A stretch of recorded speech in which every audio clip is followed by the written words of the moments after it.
बिस्मिल्लाहिर्रहमानिर्रहीम। अस्सलाम वालेकुम दोस्तों, आज हम बात करेंगे हाइपोथायरॉयडिज्म के बारे में।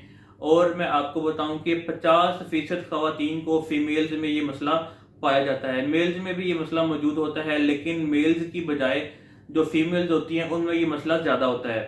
तो आज इसी के बारे में बात करेंगे कि हाइपोथायरॉयडिज्म क्या होता है और ये आपके जिस्म में किस तरह के मसाइल पैदा कर सकता है। और अगर आपको हाइपोथायरॉयडिज्म का मसला है तो आप कौन सी होम्योपैथिक मेडिसिन यूज़ करके इसको मुकम्मल तौर पे ठीक कर सकते हैं। दोस्तों, अगर एलोपैथिक इलाज की बात की जाए तो एलोपैथिक में आपको सारी ज़िंदगी थायराइड के लिए मेडिसिन खाना पड़ती है, लेकिन फिर भी आपका जो हाइपोथायरॉयडिज्म का मसला है ये ठीक नहीं होता। लेकिन दोस्तों, होम्योपैथिक में ऐसी शानदार मेडिसिन मौजूद हैं कि जिनके रेगुलर इस्तेमाल से आपका जो हाइपोथायरॉयडिज्म का मसला है ये मुकम्मल तौर पे ठीक हो जाता है। तो अब बात करते हैं कि हाइपोथायरॉयडिज्म होता क्या है। दोस्तों, हम सबके दिमाग में नीचे की तरफ एक बहुत इंपॉर्टेंट पार्ट होता है कोन की शक्ल का, जिसे हम हाइपोथैलेमस बोलते हैं। आप तस्वीर में देख सकते हैं कि हाइपोथैलेमस मौजूद है। अच्छा, इस हाइपोथैलेमस के बिल्कुल नीचे की तरफ पिट्यूटरी ग्लैंड मौजूद होता है जो बहुत इंपॉर्टेंट रोल प्ले करता है। तो हाइपोथैलेमस का क्या पर्पस है कि ये हमारे पिट्यूटरी ग्लैंड को थायराइड रिलीजिंग हार्मोन देता है, जिसे हम टीआरएच भी कहते हैं। तो पिट्यूटरी ग्लैंड इस टीआरएच को रिसीव करने के बाद फिर आगे टीएसएच हार्मोन बनाता है, जिसे हम थायराइड स्टिमुलेटिंग हार्मोन कहते हैं। तो ये जो थायराइड स्टिमुलेटिंग हार्मोन है ये जाते हैं हमारे गले में थायराइड ग्लैंड तक। थायराइड ग्लैंड दोस्तों हमारे गले में लेरिंग से बिल्कुल नीचे इस जगह पे मौजूद होते हैं। तो जब ये टीएसएच हार्मोन हमारे थायराइड ग्लैंड तक आते हैं, फिर थायराइड ग्लैंड इसको रिसीव करने के बाद आगे T3 और T4 हार्मोन बनाते हैं, जो बहुत इंपॉर्टेंट हार्मोन है। दोस्तों, इन T3 का और T4 का बहुत इंपॉर्टेंट पर्पस है। ये हमारी बॉडी में जो टिश्यूज हैं, जो सेल्स हैं, उनकी मेटाबॉलिज्म को कंट्रोल करते हैं। हमारी बॉडी की अच्छी ग्रोथ के लिए ये बहुत ज़रूरी है। और ख़ास तौर पे जो प्रेग्नेंट वुमेन होती हैं, जो हामला ख़वातीन होती हैं, उनके पेट में बच्चे की अच्छी ग्रोथ के लिए बहुत अहम रोल प्ले करते हैं। तो इसलिए T3 और T4 को नॉर्मल रेंज में होना चाहिए। लेकिन अगर इनकी कमी हो जाए बॉडी में तो जो हमारा मेटाबॉलिज्म सिस्टम है ये स्लो हो जाता है और जो बॉडी की ग्रोथ है ये अच्छे तरीके से नहीं हो सकती। तो जब ये T3 और T4 कम बनाता है हमारा थायराइड ग्लैंड, तो फिर क्या होता है कि जो हमारा पिट्यूटरी ग्लैंड है वो इसको मैसेज देता है कि बॉडी में T3 और T4 की कमी हो गई है, तो आप इसको ज़्यादा मिकदार में बनाओ ताकि ये नॉर्मल रेंज में आ सके।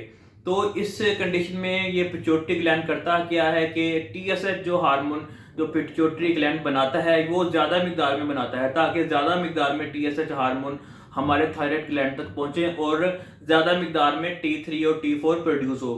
तो इस कंडीशन को, इसलिए जो सारी कंडीशन है यानी T3 और T4 की कमी होने से टीएसएच के का बढ़ जाना, इसको हम बोलते हैं हाइपोथायरॉयडिज्म। तो इसमें हुआ क्या कि जैसे ही थायराइड ग्लैंड ने T4 और T3 हार्मोन बनाने कम किए तो पिट्यूटरी ग्लैंड ने मैसेज दिया और उसने एक्शन क्या किया कि जो टीएसएच हार्मोन जो पिट्यूटरी ग्लैंड बनाता है उसने ज़्यादा मिकदार में रिलीज करना शुरू कर दिया, ताकि वो ज़्यादा मिकदार में ये थायराइड ग्लैंड तक पहुंचे और ज़्यादा मिकदार में T3 और T4 हार्मोन ये पैदा हो। तो इस कंडीशन में जो आपके जिस्म के अंदर इलामात ज़ाहिर होती है, उनमें थकावट, कमज़ोरी, सर्दी लगना, वज़न का ज़्यादा हो जाना, इसमें बाज़ औक़ात आपको कब्ज़ भी रह सकती है, आप ज़हनी तनाव का शिकार रहते हैं, आपके जो जिस्म की मूवमेंट है ये स्लो हो जाती है, इसमें आपके बाल टूटना शुरू हो जाते हैं, आपके नाखून कमज़ोर हो जाते हैं, इसमें आपको बाज़ औक़ात गले में दर्द रह सकता है और इसमें आपको गाइटर का मसला भी हो सकता है।